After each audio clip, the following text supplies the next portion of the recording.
ओम श्री सद्गुरु परमात्मने नमः। छठवां सर्ग। विश्वामित्र का आगमन। राजा द्वारा उनकी विधिवत पूजन तथा ऋषि के आगमन जनित हर्षोद्रेक से जो आप आज्ञा करेंगे उसका मैं विधिवत पालन करूँगा, यों प्रतिज्ञा। वाल्मीकि जी ने कहा, भरद्वाज, जब मुनिवर वशिष्ठ जी के यों कहने पर खेद युक्त संदेह निमग्न अतएव संदेह के निर्णय के लिए कुछ काल की प्रतीक्षा करने वाले महाराज दशरथ मौन हो गए थे और राजमहल में स्थित सभी महारानियां उदास होकर श्री रामचंद्र जी की चेष्टाओं पर विशेष रूप से सावधान थीं। उसी समय लोक विख्यात महर्षि विश्वामित्र अयोध्याधिपति महाराज दशरथ को देखने के लिए गए। महामती महर्षि विश्वामित्र सदा यज्ञ, याग आदि धर्म कार्य ही किया करते थे। माया, वीर्य और बल से उन्मत्त राक्षसों ने उनके यज्ञ को सर्वदा विध्वस्त कर डाला। जब वे अविघ्न पूर्वक यज्ञ समाप्त करने में समर्थ नहीं हुए, तब यज्ञ की रक्षा के लिए उनको राजा के पास जाने की इच्छा हुई और राक्षसों के विनाश के लिए कटिबद्ध महातेजस्वी महर्षि विश्वामित्र अयोध्या नगरी में पहुँचे। वहाँ पहुंचकर राजा के दर्शन पाने की इच्छा से उन्होंने द्वारपालों से कहा, महाराज से शीघ्र जाकर कहो कि गाधीपुत्र विश्वामित्र आए हैं। उनके वचन सुनकर द्वारपाल राजमहल में गए। पूर्वोक्त वाक्य से प्रेरित द्वारपालों ने विलंब होने पर कहीं महर्षि शाप न दे डालें, इस भय से शीघ्र सभागृह में जाकर विश्वामित्र के आने का समाचार प्रधान यष्टिधारी से कहा। उसने त्वरा से सभा मंडप में राजाओं के मध्य में विराजमान महाराज को श्री विश्वामित्र जी के आने का समाचार कह सुनाया।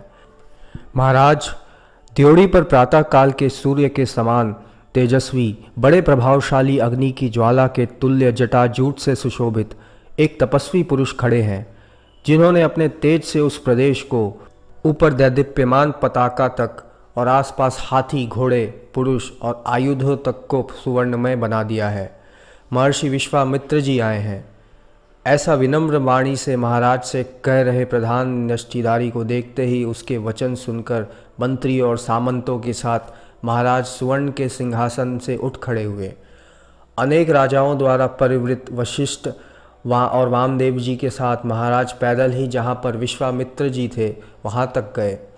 उन्होंने द्योड़ी पर खड़े हुए मुनिश्रेष्ठ विश्वामित्र जी के दर्शन किए।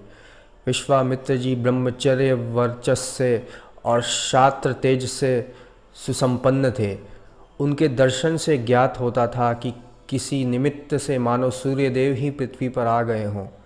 बुढ़ापे के कारण सफ़ेद और अधिक तप करने से रुक्ष जटाओं से उनके कंधे ढके थे, अतएव वे संध्या काल के अरुण प्रभा से रंजित सफ़ेद मेघ से आच्छादित पर्वत के समान प्रतीत होते थे।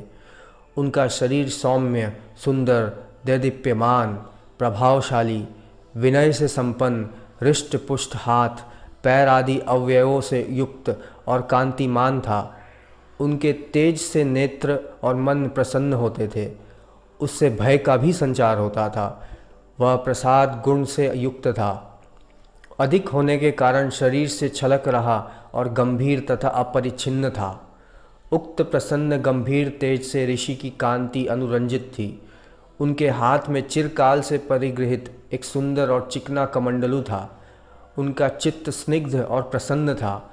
उनका हृदय दया से परिपूर्ण था, इसलिए भाषण आदि भी सुमधुर था और प्रसन्न दृष्टिपात अमृत तुल्य था। वे जिधर दृष्टि डालते थे उस तरफ के लोगों को मानो अमृत के रस से सींचते थे।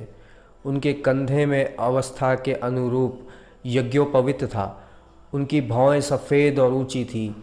दर्शकों के हृदय में अत्यंत आश्चर्य का संचार कर रहे मुनिवर को देखकर राजा ने दूर से ही नम्र होकर उन्हें प्रणाम किया।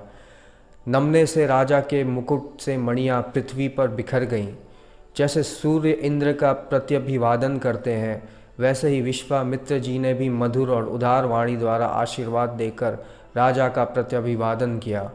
तदनंतर वशिष्ठ जी और आदि अन्य सभी ब्राह्मणों ने स्वागत आदि से क्रम से आदरपूर्वक उनकी पूजा की।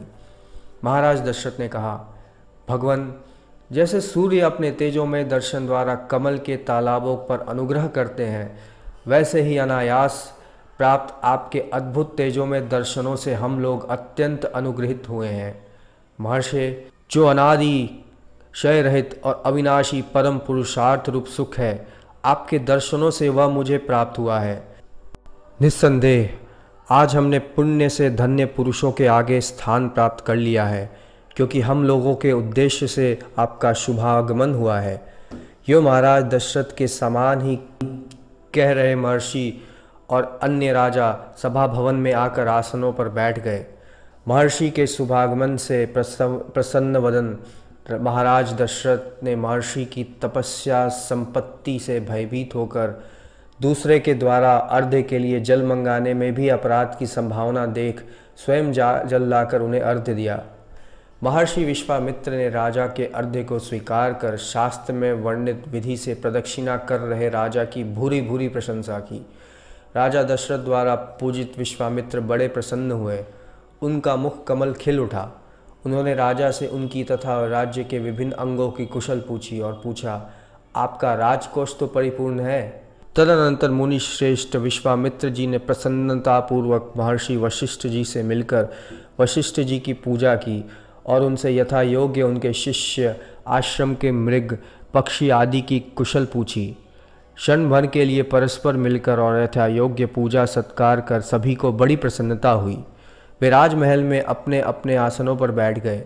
आमने सामने बैठने से उनका तेज परस्पर बढ़ गया। वे सब आपस में एक दूसरे से कुशल प्रश्न करने लगे।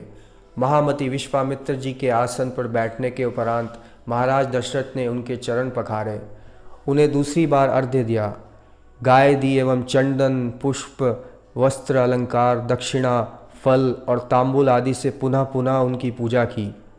विधि पूर्वक पूजकर प्रसन्न चित्त पुण्यात्मा राजा ने हाथ जोड़कर विश्वामित्र जी से ये वाक्य कहे, भगवान, मरण धर्मा जीव को अमृत लाभ से जैसा सुख होता है, दीर्घ काल की अनावृष्टि के अनंतर वृष्टि के लाभ से किसान को जैसा आनंद होता है एवं अंधे को नयन प्राप्ति से जैसा हर्ष होता है, हमारे लिए आपका शुभागमन वैसे ही उससे भी बढ़कर आनंदप्रद है। पुत्र विहीन व्यक्ति को धर्म पत्नी से पुत्रोत्पत्ति होने पर जैसा आह्लाद होता है, दरिद्र पुरुष को स्वप्न में दृष्ट धन का लाभ होने पर जैसा आनंद होता है, वैसे ही आपका आगमन हमारे लिए सुखकारक है। मनुष्य चिरकाल से इच्छित मंत्री, मंत्र, अभ्युदय आदि की प्राप्ति, प्रियतम भाई, पुत्र आदि के समागम और खोई गई वस्तु के लाभ से जैसे अनिर्वचनीय आह्लाद का अनुभव करते हैं, वैसे ही आपके आगमन से हमें आह्लाद हो रहा है। ब्रह्मण, स्थलचर मनुष्य आदि को आकाश में उड़ने से जैसा आनंद होता है और मृत पुरुष के पुनः वापस आने से जैसे उसके बांधवों को आनंद होता है, वैसे ही आपके आगमन से हमें आनंद हो रहा है। आपका स्वागत हो। मुनिवर, ब्रह्मलोक में रहना किसको प्रीतिकर ना होगा, वैसे ही प्रीतिकर आपका आगमन है। अर्थात जैसे ब्रह्मलोक में निवास करने से सबको स्पृहा रहती है, वैसे ही आपके आगमन की सभी को स्पृहा रहती है। मैं यह निश्चल सत्य आपसे कहता हूँ। भगवान, आप परम धार्मिक हैं, आपकी क्या अभिलाषा है, मैं आपकी क्या सेवा करूँ। ब्राह्मण, आप सत्पात्र हैं, मेरे भाग्य से यहाँ आए हैं। भगवान, आप पहले राजर्षि शब्द से अभिहित होते थे, इस समय तपस्या से ब्रह्मर्षित्व को प्राप्त हुए परम वर्चस्वी आप मेरे परम पूज्य हैं। जैसे गंगा जल के स्नान से मुझे प्रसन्नता होती है, वैसे ही आपके दर्शन से प्रसन्नता हुई है। उक्त प्रसन्नता मेरे हृदय को शीतल कर रही है। भगवान, आपको ना किसी वस्तु की अभिलाषा है, ना किसी से भय है और ना क्रोध ही है। आप में राग भी नहीं है, आदि व्याधि विपत्तियां भी नहीं हैं, फिर भी आप मेरे पास आए हैं, यह बड़ी आश्चर्य की बात है। हे तत्वज्ञ शिरोमणे, आपके शुभागमन से मैं निष्पाप हो गया हूँ। अपने को पुण्य क्षेत्र में स्थित समझ रहा हूँ, अर्थात आपके आगमन से मेरा गृह भी पवित्र हो गया है। अधिक क्या कहूँ, मैं अपने को अमृतमय चंद्रमंडल में निमग्न समझ रहा हूँ। मुने, मुझे प्रतीत हो रहा है कि आपका शुभागमन साक्षात ब्रह्मा का शुभागमन है।